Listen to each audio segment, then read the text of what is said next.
प्यारे बच्चों, आप सबका फिर से स्वागत है केमिस्ट्री के इस बेहतरीन जेडब्ल्यू एडवांस क्वेश्चन सीरीज में। आज के सेशन में हम डिस्कस करेंगे फिजिकल केमिस्ट्री का एक बेहतरीन सा क्वेश्चन जो जेडब्ल्यू एडवांस 2021 में पूछा गया था। यह क्वेश्चन बच्चा इलेक्ट्रोकेमिस्ट्री पार्ट से लिया गया है और क्वेश्चन क्या है, at 298 kelvin the limiting molar conductivity of a weak monobasic acid is 4 into 10 की पावर 2 साइमन सेंटीमीटर स्क्वायर पर मोल। हमारे पास एक वीक मोनोबेसिक एसिड है, उसका हमें molar conductance at infinite dilution दिया गया है।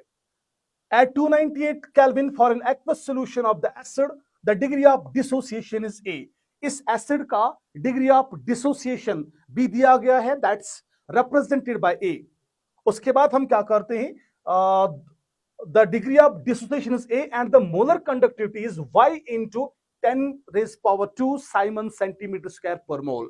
और यही जो एसिड है इसका molar conductance at that concentration वो भी हमें दिया गया है। ठीक है, तो कुल मिला के हमें अल्फा दिया गया है A के बराबर, molar conductance at infinite dilution उसका वैल्यू भी दिया गया है, molar conductance at that concentration वो भी दिया गया है। ठीक है, उसके बाद at 298 kelvin upon 20 times dilution with water, the molar conductivity of the solution becomes the value this। उसके बाद हम क्या करते हैं, हम इस सोल्यूशन का डाइल्यूशन कराते हैं। डाइल्यूशन कराने से जो मोलर कंडक्टेंस है उसका वैल्यू क्या हो जाएगा, इंक्रीज हो जाएगा, और वो कितना पहुंचता है 3y into 10⁻²⁰ Simon centimetre square पर मोल। अब हमसे पूछा क्या जाता है, आप निकालिए वैल्यू इस ए का। What is a? A is degree of dissociation, initial alpha, और हमें किसका वैल्यू निकालना है, इस वाई का। ठीक है, तो स्टूडेंट्स देखिए इस क्वेश्चन को हम कैसे करते हैं। सबसे पहला पॉइंट मैं स्टार्ट यहां से करता हूं। हमारे पास weak mono basic acid HF है। ट्राई टू अंडरस्टैंड, इसका डिसोसिएशन ऐसे होगा, एक प्रोटॉन मिलेगा और X नेगेटिव मिलेगा। मान के चलिए इस एसिड का अगर इनिशियल कॉन्सेंट्रेशन C1 है, ठीक है, तो इसका जीरो आएगा at T is equal to 0।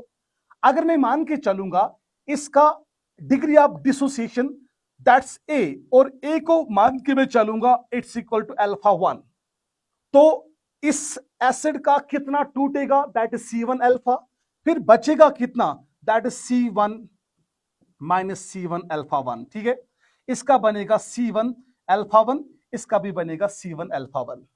Then क्या मैं इस एसिड का डिसोसिएशन कांस्टेंट निकाल सकता हूं, K ऑफ A, वो आएगा C1 alpha 1 into C1 alpha 1 divided by C1 minus C1 alpha 1। तो इसको मैं ऐसे लिखूंगा, ठीक है, into C1 alpha 1 divided by C1 minus C1 alpha 1। इसको सॉल्व करिएगा बेटा। सॉल्व करने के बाद जो मेरा आंसर आएगा that will be C1 alpha 1 square divided by 1 minus alpha 1। ठीक है, तो ये मुझे वैल्यू निकला किसका, dissociation constant of weak acid at concentration C1, और जिस time degree of dissociation alpha 1 था। उसके बाद ट्राई टू अंडरस्टैंड, अब जब मैं कंसंट्रेशन चेंज कर रहा हूं, मैं डाइल्यूशन कर रहा हूं, मींस मैं कंसंट्रेशन को डिक्रीज कर रहा हूं, तो जरा बताइए जो ये वीक एसिड है, ये वीक एसिड है, अगर मैं इसका कंसंट्रेशन अब C2 रख रहा हूं, ठीक है, तो what will happen, alpha degree of dissociation भी चेंज हो जाएगा, तो लेट इट बी अल्फा 2। तो फिर यूजिंग द स्टोइचियोमेट्री इसका कितना चेंज होगा, दैट इज C2 अल्फा 2, इसका बचेगा कितना, C2 माइनस C2 अल्फा 2, और इसका बनेगा C2 अल्फा 2, इसका भी C2 अल्फा 2। अगेन मैं सेम एसिड का निकालूंगा डिसोसिएशन कांस्टेंट, और वो निकल के आएगा upon solving C2 alpha 2 into C2 alpha 2 divided by C2 minus C2 alpha 2, वो निकल के आएगा C2 alpha 2 square divided by 1 minus alpha 2। अब देखिए बेटा, ये आपका जो KFA है ना, डिसोसिएशन कांस्टेंट, ये डिपेंड करता है ओनली ऑन द टेम्परेचर। एक फैक्टर में टेम्परेचर लेता हूं, मगर इस क्वेश्चन में टेम्परेचर दोनों जगह सेम रखा गया है, मींस के ए एंड के ए दोनों का वैल्यू क्या होगा, सेम होगा। मैं दोनों को इक्वेट करूंगा, दोनों को मैं इक्वेट कर सकता हूं, ठीक है। तो मेरे पास जो निकलेगा that will be equal to, यहां से देखिए बेटा, that is C1 alpha 1 square, ये निकलेगा C1 alpha 1 square divided by 1 minus alpha 1 will be equal to C2 alpha 2 square divided by 1 minus alpha 2, ठीक है। इन दो इक्वेशन को अगर मैं इक्वेट करूंगा, मुझे अल्फा 1 का वैल्यू निकलेगा जो हमने प्रिज्यूम किया था, दैट्स इक्वल टू ए। अब देखिए अल्फा 1 कैसे निकालेंगे। From the knowledge of electrochemistry हमें पता है alpha that is degree of dissociation, it's equal to the ratio of molar conductance at any concentration divided by molar conductance at infinite dilution। अब इसमें आप निकालिए अल्फा 1 का वैल्यू और यहां अल्फा 2 का value. Try to understand. Alpha 1 is equal to, जब concentration क्या था बेटा, जब कंसेंट्रेशन C1 था, जब कंसेंट्रेशन C2 था। अब देखिए हमारे पास अल्फा 1 का वैल्यू क्वेश्चन में दिया गया है बेटा, अल्फा 1 का वैल्यू है, अल्फा 1 का वैल्यू निकालना है molar conductance at that concentration, उसका वैल्यू दिया गया था y into 10⁻² divided by molar conductance at infinite dilution. इसका भी वैल्यू क्वेश्चन में दिया गया है, इट्स 4 इंटू 10⁻²। ये वैल्यूज मैं क्वेश्चन से निकाल रहा हूं। अब देखिए 10⁻² कैंसिल आउट हो जाएगा, तो alpha 1 is equal to y divided by 4, ठीक है। ये अल्फा 1 का वैल्यू निकला। अब देखिए अल्फा 2 का वैल्यू सेम होगा ना, molar conductance at any concentration, वो भी C2 है।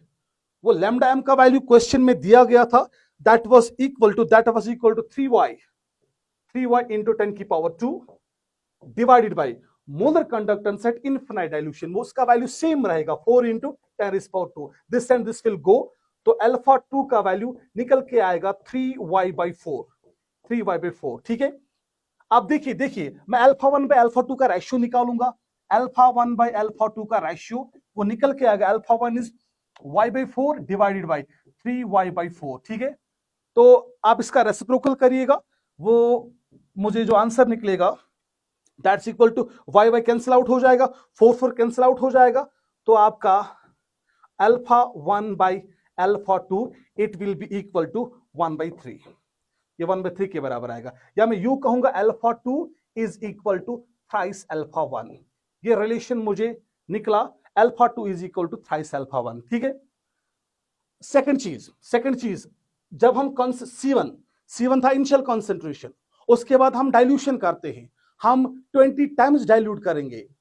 You know that dilution and concentration they have the inverse relation.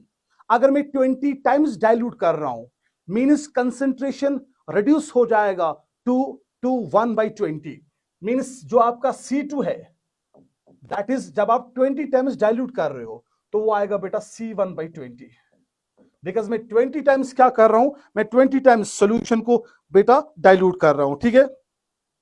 अब देखिए बेटा मुझे सारे वैल्यूज पता है, मैं C1 को C1 रखूंगा, अल्फा 1 स्क्वायर को एज सच 1 माइनस अल्फा 1। अब C2 की जगह कैन आई राइट, मैं डाइल्यूशन कर रहा हूं 20 times, can I right C2 की जगह C1/20। अब अल्फा 1 का स्क्वायर, ये अल्फा 2 का स्क्वायर है, तो रिलेशन देखिए alpha 2 is equal to thrice alpha 1, तो I will be writing thrice alpha 1 का स्क्वायर, और यहां बचेगा 1 माइनस अल्फा 2 की जगह thrice alpha 1। Perfect, up to this point solve करिए, तो ये आपका निकलेगा C1 alpha 1 square 1 minus alpha 1 is equal to, ये बनेगा student C1 it is 339, can I say ये 9 C1 अल्फा 1 स्क्वायर बनेगा, नीचे 20 माइनस 32 इज 60 अल्फा 1 आएगा, ठीक है। Alpha 1 square will go, C1 and C1 will go, ठीक है। तो रिलेशन हमें निकलेगा cross multiple 9 minus 9 times alpha 1 is equal to 20 minus 60 alpha 1। जब आप इसको इस साइड ले जाओगे, इसको इस साइड ले जाओगे, तो यहां से कोरिलेट करने के बाद मुझे अल्फा 1, ये अल्फा 1 कितना निकलेगा, इट इज 51, इसको इस साइड ले जाइए, ये प्लस बनेगा, it is here 60, 51 alpha 1 is equal to, ये बनेगा बच्चा 11, तो which implies alpha 1 is equal to 11 by 51, 11 by 51, और 11 by 51 का value it will come out to be something 0.215 के आसपास आएगा। मैं चेक करता हूं values, it will come out to be 0.2156 या 0.215। तो अल्फा 1 का वैल्यू स्टूडेंट्स मैंने निकाला, दैट 0.215, 0.215। अब देखिए बेटा, जो अल्फा 1 है उसी को हमने अज्यूम किया था ए, और ए का वैल्यू निकला 0.215, ठीक है। उसके बाद मुझे सेकंड वैल्यू वाई का निकालना है। तो यहां रिलेशन है, अगर मैं आपको ये रिलेशन दिखाऊं, यहां पे रिलेशन है, alpha 1 is equal to y by 4, alpha 1 is equal to y by 4। Look here, alpha 1 is equal to y by 4, alpha 1 is equal to y by 4। तो मुझे y का वैल्यू क्या निकलेगा, it will come out to be 4 times alpha 1, y is equal to 4 into 0.215, ठीक है। तो कर लो, it's equal to 4 5 is 20, 4 1 is 4, 5 6, 4 2 is 8, it will come out to be 0.86, और अल्फा का वैल्यू जो हमने ए लिया था दैट वाज 0.215। ये क्वेश्चन आपके जी एडवांस 2021 में पूछा गया था, बेहतरीन सा क्वेश्चन था। इसमें 2-3 कॉन्सेप्ट्स मिला के हमने इसका आंसर 0.86 और 0.215 निकाला। अगले सेशन में फिर से मुलाकात होगी एक बेहतरीन क्वेश्चन के साथ। तब तक के लिए अल्लाह निगहबान। सी यू इन नेक्स्ट एपिसोड।